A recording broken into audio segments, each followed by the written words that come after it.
এখন যিনি আসবেন হযরত মাওলানা সালাহউদ্দিন নানুপুরি, যিনি হযরত মাওলানা জমিরুদ্দিন নানুপুরি রহমতুল্লাহ সুযোগ্য সাহেবজাদা হযরত মাওলানা সালাহউদ্দিন নানুপুরি, তিনি এখন আপনাদের সামনে আসবেন। আমার ওস্তাদ, আমি যে মাদ্রাসায় পড়েছি, আমাদের হযরত মাওলানা ফরিদউদ্দিন আল মুবারক যে মাদ্রাসায় পড়েছে, ওই মাদ্রাসার বর্তমান মুহতামিম। نحمده ونستعينه ونستغفره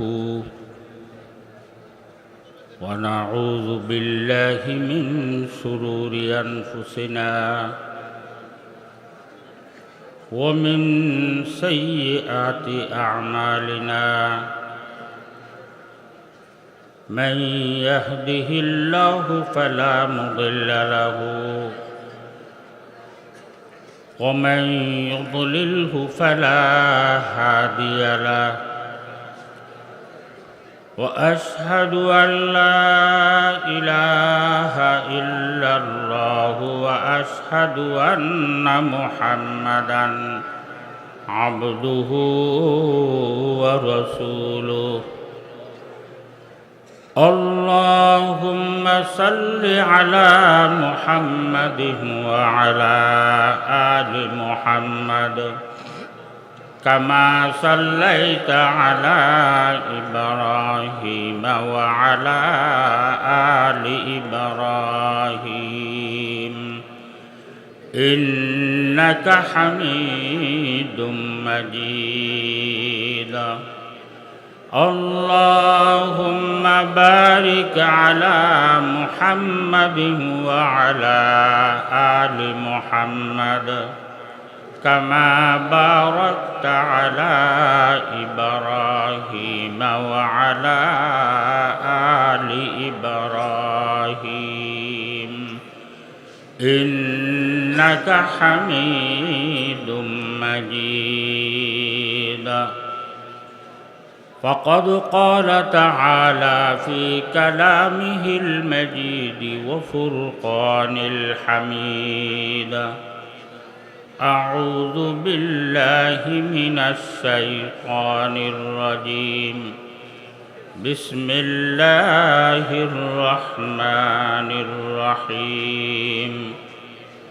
ادعوني أستجب لكم صدق الله العظيم وقال رسول الله صلى الله عليه وسلم الدعاء مخ العبادة وقال رسول الله صلى الله عليه وسلم الدعاء هو العبادة أو كما قال عليه الصلاة والسلام আমি যে এই শরীফ তেলাওয়াত করেছি, এইটার মাধ্যমে আল্লাহ পাক সুবহানাহু ওয়া তাআলা ফরমান,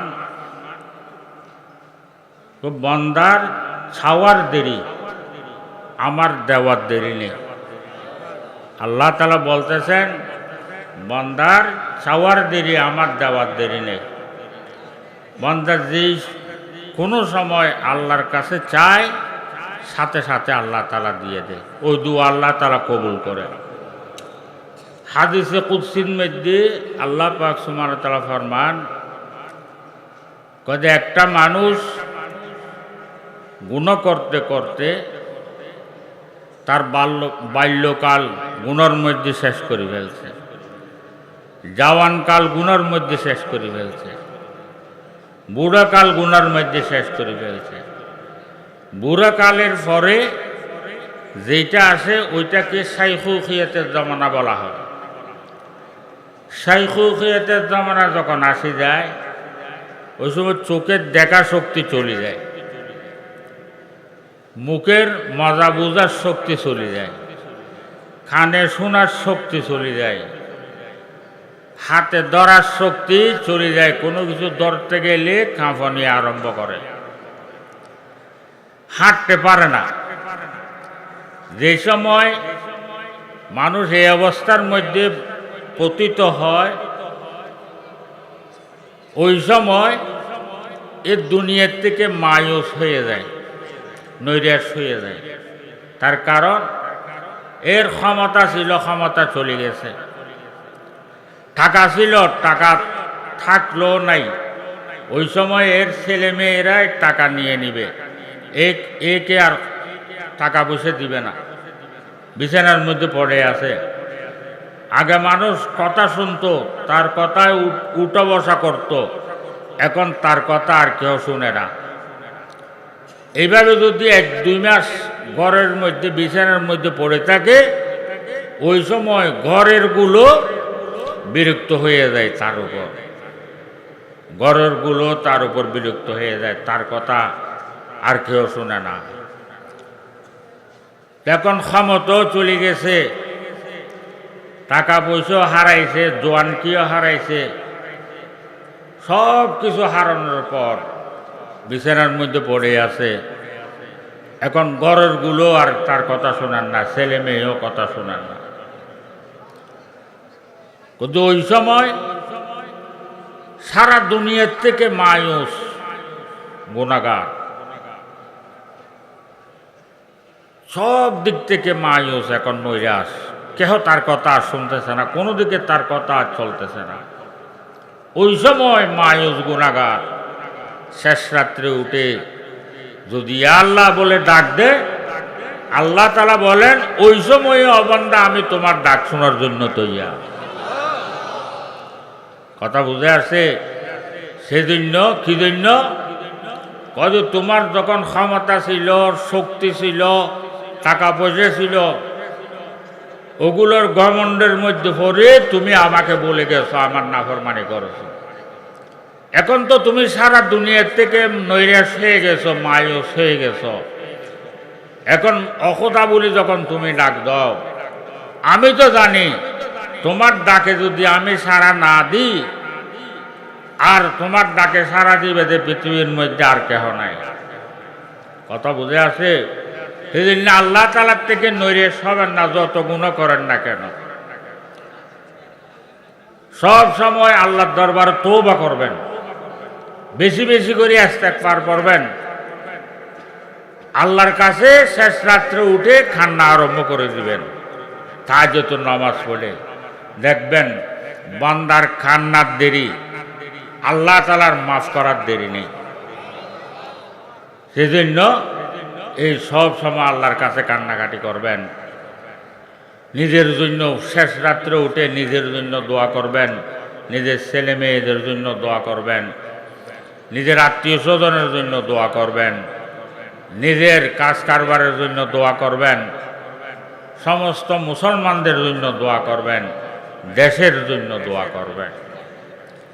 বান্দার চাওয়ার দেরি, আল্লাহ তাআলার দেওয়ার দেরি নেই। তা আপনারা প্রশ্ন করতে পারেন, হুজুর আমরা তো বহুত আল্লাহর কাছে দোয়া করি, ওগুলো তো কবুল হয় না, আমরা পাই না। হাদিস শরীফের মধ্যে আছে, বান্দা যেই দোয়া করে ওই দোয়ার সাথে সাথে আল্লাহ তাআলা কবুল করে। কিন্তু ওই দোয়ার যদি আমি উপযুক্ত হই, সাথে সাথে দিয়ে দেয়। আর যদি উপযুক্ত না হই, আমার কাছে ওই যোগ্যতা আসা পর্যন্ত আল্লাহ তাআলা ওই দোয়াটা রেখে দেয়। যোগ্যতাটা আসি গেলে তারপর আপনি যে দোয়া করছেন ওই দোয়া দিয়ে দিবে। আর কতগুলো দোয়া এখানে রাখে, সব কবুল করছেন, ওগুলো রিজার্ভ আল্লাহ এখানে রেখে দেবে। ওগুলো দিলে আপনি চাইছেন, আমি তো চাইছি কিন্তু আমি তো বুঝি না আমার জন্য লাভ কোনটা হবে, ক্ষতি কোনটা হবে। এটা আমাকে দিলে আমার ক্ষতি হবে, সেদিন আল্লাহ তাআলা ওগুলো আসমানের মধ্যে রাখি দেয়। এলে কিয়ামতের দিন যখন হিসেব কিতাব হবে, এই হিসেব কিতাবের মধ্যে আপনি যখন নেকির ফল্লা হালকা হয়ে যাবে, বদির ফল্লা যখন ভারী হয়ে যাবে, গুনার ফল্লা যখন ভারী হয়ে যাবে, ওই সময় এই নেকির ফল্লার মধ্যে আল্লাহ পাক সুবহানাহু ওয়া তাআলা ওই দোয়াগুলো রাখবেন। রাখার সাথে সাথে নেকির ফল্লা ভারী হয়ে যাবে। তো ওই লোক ফেরেশতাদের কাছে জিজ্ঞেস করবে, আমার কাছে তো এতগুলো সওয়াব নাই, এত সওয়াব কোথায় থেকে আসলো? আমি তো সারাদিন দিয়ে গুনাহ করছি। এরা বলবে, আপনি দুনিয়ায় বসে বসে দোয়া করছিলেন, ওগুলো দুনিয়ার মধ্যে আল্লাহ তাআলা দেয় নাই। যেগুলো দেয় নাই ওগুলো এখানে আল্লাহ তালার ব্যাংকের মধ্যে আরশের ব্যাংকের মধ্যে জমা ছিল, ওগুলো নেকির পাল্লার মধ্যে আজকে দিয়ে দিছে। ওই কারণে আপনার নেকির পাল্লা বাড়ি হয়ে গেছে। তো ওই সময় ওরা বলবে তাইলে তো যদি আমার দুনিয়ার মধ্যে একটা দোয়া কবুল না হইতো তাইলে তো বহু ভালো হইতো। কথা বুঝে আসছে? সেদিন যে বান্দা যে দোয়া করে ওই দোয়া আল্লাহ তাআলা কবুল করেন। সবাই দোয়া আল্লাহ তাআলা কবুল করবেন এই আশা নিয়ে দোয়া করবেন। যার যার যেই আশা আছে সবগুলো দিলের মধ্যে রেখে আল্লাহর কাছে দোয়া করবেন।